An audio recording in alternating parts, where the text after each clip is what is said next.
High friend, Ghorami bird farm YouTube চ্যানেলে তোমাদেরকে স্বাগত জানাই। এই ভিডিওর মাধ্যমে তোমাদেরকে দেখাবো যে আমার পাখির ঘরের পুরো চারদিকটা প্লাস্টিক দিয়ে ঘিরে দেওয়া হলো এই ঠান্ডার সময়, যাতে ঠান্ডাগুলো পাখির ঘরের মধ্যে প্রবেশ করতে না পারে। তবে তার আগে নতুন দর্শক বন্ধুদের কাছে অনুরোধ, তোমরা অবশ্যই চ্যানেলটি সাবস্ক্রাইব করো, ভিডিওতে লাইক করো এবং কমেন্ট করো ভিডিওগুলো কেমন লাগছে। এই ঠান্ডার সময় পাখির ঘরের পুরো চারদিকটা প্লাস্টিক দিয়ে ঘিরে দেওয়াটা প্রয়োজন। তা না হলে বাইরে থেকে যে ঠান্ডা ওয়েদারটা সেটা পাখির ঘরের মধ্যে প্রবেশ করলে পাখিদের ঠান্ডা লেগে যেতে পারে এবং এর ফলে পাখিদের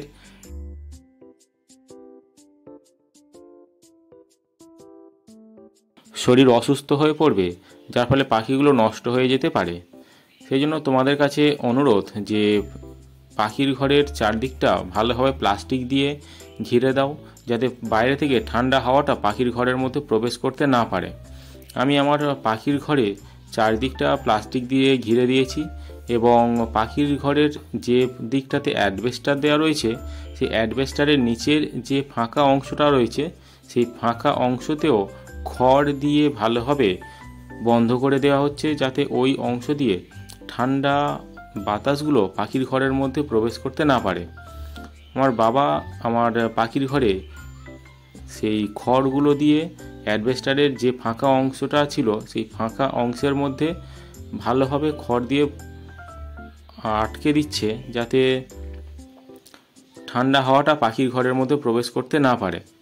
এইভাবে আমার পাখির ঘরের পুরো অংশটা, যেখানে অ্যাডবেস্টার এবং জালের সংযোগস্থল রয়েছে, সেই অংশটা ভালোভাবে খড় দিয়ে পেস্ট করে দেওয়া হচ্ছে। এবং যখন গরমের সিজন আসবে, সেই গরমের সিজনের সময় ওই ছোট ছোট সূক্ষ্ম ছিদ্র দিয়ে যাতে বাতাসটা প্রবেশ করতে পারে, তখন কিন্তু ওই খড়গুলোকে আবার খুলে দেওয়া হবে। এখন যেহেতু শীতের সিজনে যে কোনো অংশ দিয়ে, পাখির ঘরের যে কোনো অংশ দিয়ে ঠান্ডা বাতাসটা প্রবেশ করতে পারে। সেই জন্য তোমরা চেষ্টা করবে যে পাখির ঘরের কোনো জায়গা যেন ফাঁকা না থাকে, সেই ফাঁকা অংশগুলো কিছু না কিছু জিনিস দিয়ে ভালোভাবে বন্ধ করে দেবে, যেটা আমাদের পাখির ঘরে করা হচ্ছে। এইভাবেও দিতে পারো বা তোমরা তোমাদের সুবিধা মতো ফাঁকা অংশগুলো ভালোভাবে, এইটা হলো আমাদের পাখির ঘরের পিছনের দিক বা কিছু দিয়ে, সেই পিছনের দিকে তোমরা দেখতে পাচ্ছ যে সাদা প্লাস্টিক দিয়ে প্রথম থেকে শেষ পর্যন্ত প্লাস্টিক দিয়ে ঘিরে দেওয়া হয়েছে এবং নাইলনের যে দড়িগুলো হয় সেই দড়িগুলো দিয়ে ভালোভাবে প্লাস্টিকটা যাতে হাওয়া হলে না উড়তে পারে, সেই জন্য মাঝখানে বাঁশ দিয়ে রেখে সেই প্লাস্টিকের দড়ি দিয়ে পুরো পিছন দিকটাতে কভার করে দেওয়া হয়েছে। এবং এই প্লাস্টিকগুলো তখনই খোলা হবে যখন হালকা গরমের ওয়েদার থাকবে। এইটা হলো আমাদের পাখির ঘরের পুকুরের সাইডটা, যে সাইডে পুকুর রয়েছে সেই সাইডের দিকের অংশটা। তোমরা দেখতে পাচ্ছ পুকুর রয়েছে, পুকুরে জলও অনেকটা রয়েছে, যেহেতু বর্ষার শেষ সিজন এবং শীতের শুরু। এই সময়ে যে অংশটা পুকুরের দিকে ছিল সেই দিকটাও সিল করে দেওয়া হয়েছে এবং অন্য অংশটা কিছুটা ফাঁকা রয়েছে। যেহেতু আমরা এই ভিডিওটা এখন দুপুরবেলার দিকে করছি, দুপুরবেলার উত্তর দিকের সাইডটা কিছুটা পরিমাণে প্লাস্টিক রয়েছে এবং কিছুটা পরিমাণে প্লাস্টিক তুলে দেওয়া হয়েছে। আর এই যে সূক্ষ্ম অংশগুলো দেখতে পাচ্ছি প্লাস্টিকের উপরের, সেই প্লাস্টিকের উপরের অংশতে কিন্তু খড় দিয়ে ভালোভাবে পেস্টিং করে দেওয়া হবে, যাতে ওখান থেকে কোনো রকম হাওয়া বা ঠান্ডা কুয়াশা জাতীয় জিনিস পাখির ঘরের মধ্যে প্রবেশ করতে না পারে।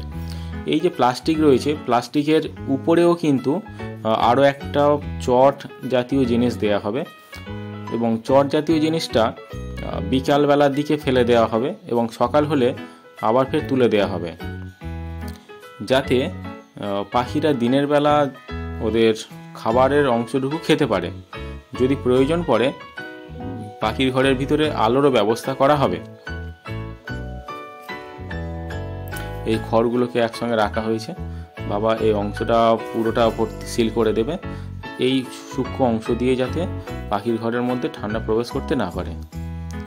এবং যদি প্রচণ্ড রোদ্দুর হয়, সেই রোদ্দুরের সময় পাখির ঘরের কিছুটা অংশ তুলে দিতে হবে, যাতে পাখির ঘরের ভিতরের যে ওয়েদারটা স্যাঁতস্যাঁতে ওয়েদারটা যদি থাকে, সেই স্যাঁতস্যাঁতে ওয়েদারটা বাইরে চলে আসবে এবং ভিতরে গরম হাওয়াটা পাখির ঘরের মধ্যে প্রবেশ করবে। দেখো উপরের সূক্ষ্ম অংশগুলো যেগুলো ছিল অ্যাডভেস্টারের নিচে এবং অ্যালবেস্টার এবং প্লাস্টিকের মাঝখানের অংশটা খড় দিয়ে ভালোভাবে সিল করে দেওয়া হয়েছে।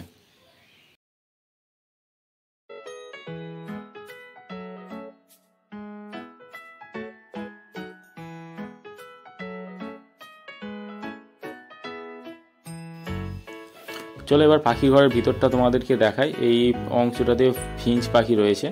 ফিঞ্চ পাখির এইটা দরজা খোলা ছিল এবং এখান থেকে পাখিটা বেরিয়ে এসছে।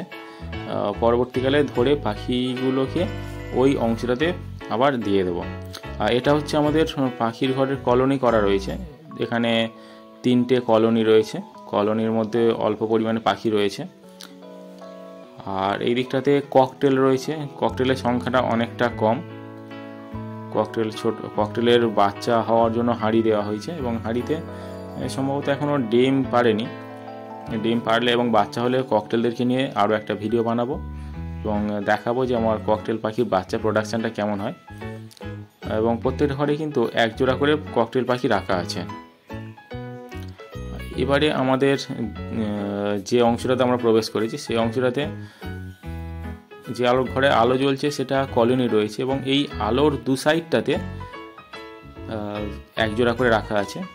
এই হোল্ডারটা কিছু প্রবলেম করছিল, পরবর্তীকালে এটাকে ঠিক করে দেওয়া হয়েছে। এই অংশগুলোতে ফিঞ্চ পাখি রয়েছে, ছোট ছোট ফিঞ্চ পাখি, জেব্রা ফিঞ্চ। এদের এখনও প্রোডাকশান স্টার্ট হয়নি, ভালোভাবে ট্রিটমেন্ট করা হচ্ছে এবং ট্রিটমেন্ট করার পরে এদের প্রোডাকশানটা স্টার্ট হবে।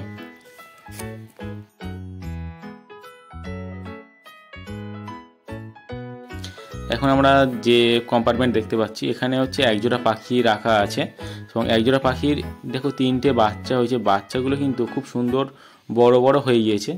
এটা সম্ভবত মেল পাখি এবং ওই সাইডের দিকে ফিমেল পাখি রয়েছে। বাচ্চাগুলো 3টে কিন্তু একই রকমই কালারের হয়েছে এবং পাত্রের মধ্যে কিছু নেই। পাত্রটা এবারে পরিষ্কার করা হবে, পরিষ্কার করে আবার ফের এদের পাখির ঘরের মধ্যে দিয়ে দেওয়া হবে। এবং মেল এবং ফিমেল পাখির কালার যেমন হয়েছে তার বাচ্চাগুলোর কালারও ঠিক সেমই হয়েছে। এবারে আসছি আমাদের পাখির ঘরের সেকেন্ড পার্টে। এই পার্টটাতে পাখিদের আলাদাভাবে খাঁচা বানানো হয়েছে। এই যে ছোট ছোট বাচ্চাগুলো দেখতে পাচ্ছ, এগুলো কিন্তু যে সমস্ত বাচ্চাগুলো বড় হয়ে যায় এবং পাত্র থেকে নেমে আসে সেগুলো আলাদা করে নিয়ে এসে এদেরকে আলাদাভাবে ট্রিটমেন্ট করা হয়, যাতে এরা কম সময়ের মধ্যে ভালোভাবে বড় হয়ে যেতে পারে এবং এদের যাতে কোনো প্রবলেম না হয় সেদিকটাতেও ভালোভাবে খেয়াল রাখা হয়। এটা ফিঞ্চ পাখি রয়েছে। ফিঞ্চ পাখির সংখ্যাটা আগের থেকে অনেকটা বাড়ানো হয়েছে।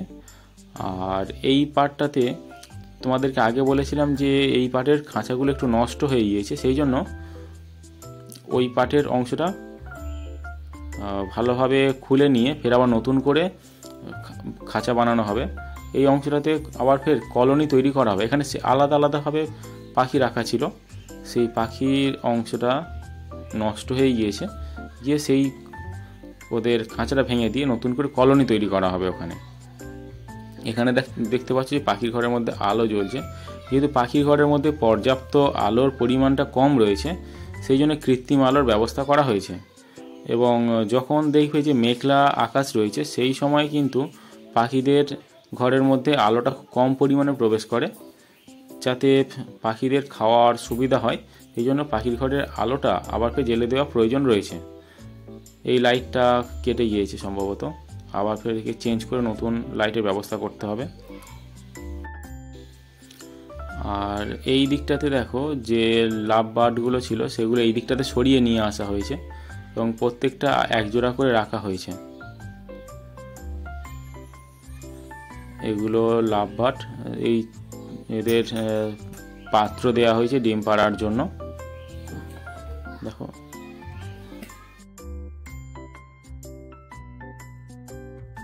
আর এই পার্টটাতে আমাদের রয়েছে বিভিন্ন কালারের জাভা পাখি। হোয়াইট জাভা রয়েছে, ব্ল্যাক রয়েছে এবং সিলভার কালারের জাভাগুলো রয়েছে। তো ভিডিওটা কেমন লাগলো তোমরা অবশ্যই জানাও এবং প্রত্যেকের কাছে অনুরোধ যে ঠান্ডার সময় পাখির ঘরটা ভালোভাবে সিল করে দাও, যাতে বাইরে থেকে ঠান্ডা হাওয়া পাখির ঘরের মধ্যে প্রবেশ করতে না পারে। যদি কারোর কিছু প্রশ্ন থাকে তোমরা করতে পারো, আমি চেষ্টা করব আমার যতটা সম্ভব তোমাদেরকে উত্তর দিয়ে সমস্যার সমাধান করার জন্য। ভিডিওটা আজ এই পর্যন্ত। ভিডিওটা কেমন লাগলো অবশ্যই জানাবে। ভিডিওটা শেষ পর্যন্ত দেখার জন্য সকলকে অসংখ্য ধন্যবাদ।